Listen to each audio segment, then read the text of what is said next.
The girl at the Granville station. Claire Halstead didn't believe in ghosts. At least, she hadn't until she took the photography assignment that led her to the abandoned Granville station. The train station had closed in 1967, after a girl named Lila Dorsey vanished on the platform without a trace. Town lore claims she was last seen standing by the tracks in her red coat, waiting for a train that never came.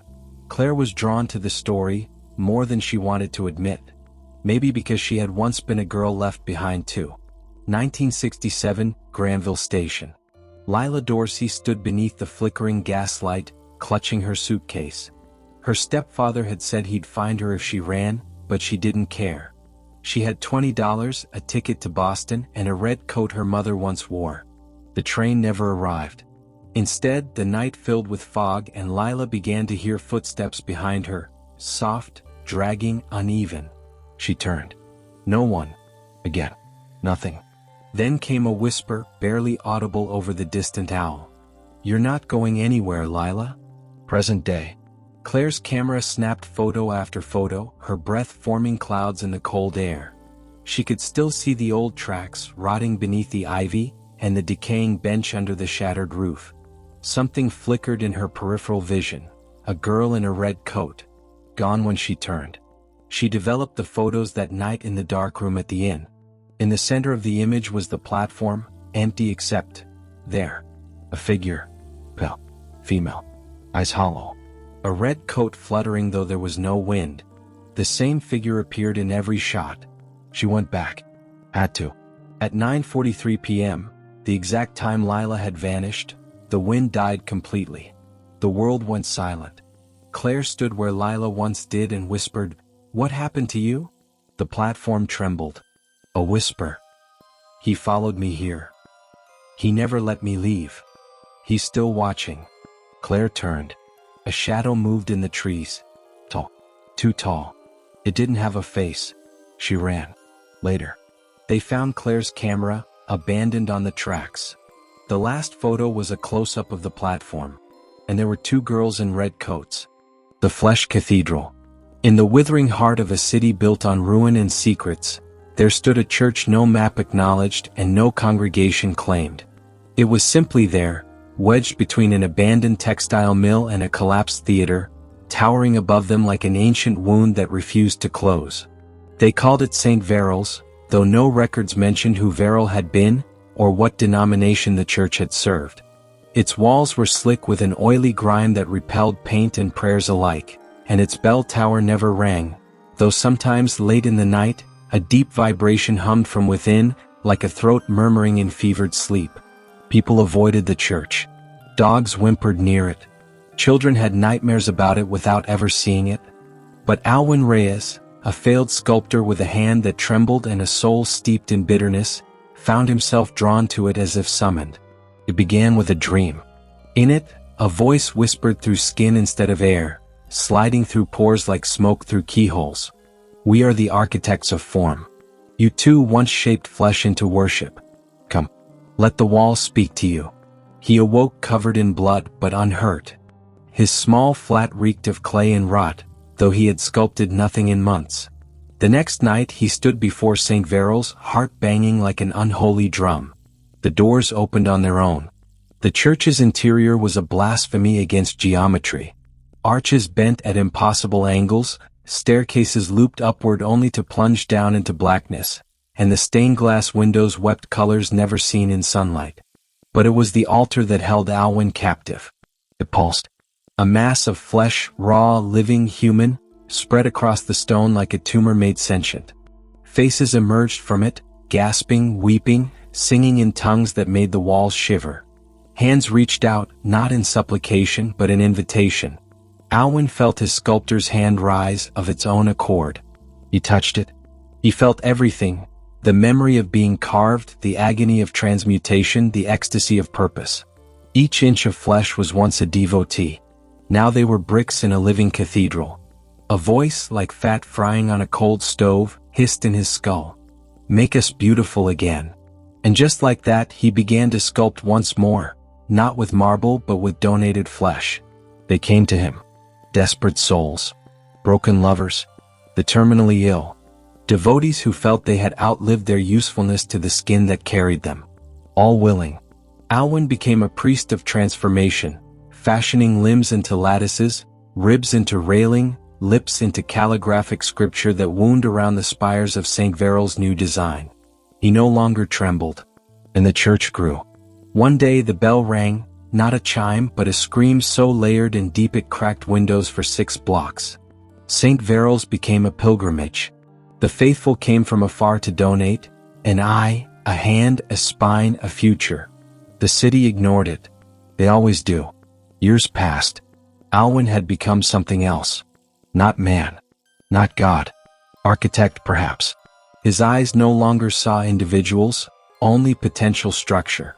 And St. Verrill's had changed the skyline. From a distance it looked like a church. Up close, it revealed its awful intricacy, towers made of braided torsos, doors that breathed pulpits of polished vertebrae. One day a child wandered in. She did not speak. She was not afraid. She stood before Alwyn, who now wore a robe stitched from donated skin, and pointed at him with a finger that bloomed into a flower at the tip. "You forgot yourself," she said. Alwyn looked into a nearby wall, a mirror of sorts made from eyes. And he saw a man who once sculpted out of loneliness, a man who became a monster to feel whole. He fell to his knees. The church moaned the way a lover moans at climax or a god at birth. They found St. Verrill's burned to the foundation, though no one remembered it ever catching fire.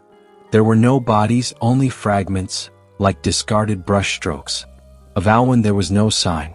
But every now and then in cities where grief festers, a new church appears. Unmapped, unnamed. And if you enter and place your hand on the altar, the walls might whisper. The fate of Evelyn Starr. Los Angeles, 2023. Evelyn Starr had lived in the Spanish-style villa in Los Feliz for over 40 years, and in all that time, no one had dared ring the bell without an invitation. But on a Monday morning in late October, as a thin fog settled over the hills, the doorbell rang. She was 76 now. Her once golden hair was silver and shoulder length, pinned back with a tortoiseshell clip. She wore a silk robe, the same kind she used to lounge in while directors shouted through megaphones on set. She glanced through the peephole and saw a young woman with a camera slung across her chest and hope in her eyes. The girl smiled when Evelyn opened the door. "Miss Starr, I'm sorry to bother you. My name is Alana Bixby. I'm a filmmaker. I'm working on a documentary about lost icons of 1970s Hollywood, and I'd love to talk to you." Evelyn raised an eyebrow. "You're about 40 years too late, darling." Alana laughed nervously. "That's exactly why I'm here." Los Angeles, 1978. At the height of her fame, Evelyn Starr was the name you said when you meant desire. When you meant danger. When you meant brilliance with a cigarette in one hand and a martini in the other. Her Oscar for Velvet Stairs was set to arrive in the mail the following week. And then Alan Thorne died. He was her director, her lover, and her ticket to the kind of immortality you don't earn from fame, you earn it from myth. The story was everywhere. Alan found dead in his Mulholland estate. No sign of struggle. A bottle of bourbon. A private note. A whisper that Evelyn had been the last to see him alive. She left the public eye the next day. Cancelled her press tour. Didn't even collect the statue. People said it was guilt. Others said grief. But Evelyn Starr never answered. She just vanished. 2023 Interview Day 1. Evelyn sat in her sun-drenched living room, framed by velvet drapes and the scent of gardenias. She let Alana set up the camera. She let her ask the questions. "So you and Alan Thorne, you were close." "We were the same," Evelyn said. "We wanted to be more." "Did you love him?" Evelyn sipped her tea. "I loved what he saw in me." "Does that count?" Alana blinked. "It does." 1978, 1 week before Alan's death. Evelyn stood in front of the mirror in Alan's bathroom, wrapped in a bedsheet. The mirror was fogged, but she could still make out her eyes, rimmed with eyeliner, soft at the edges. "You think they'll forgive us?" she asked. Alan sat on the edge of the bed, shirtless, scribbling in a notebook. "They'll forget first." "What if I don't want to be forgotten?" He looked up.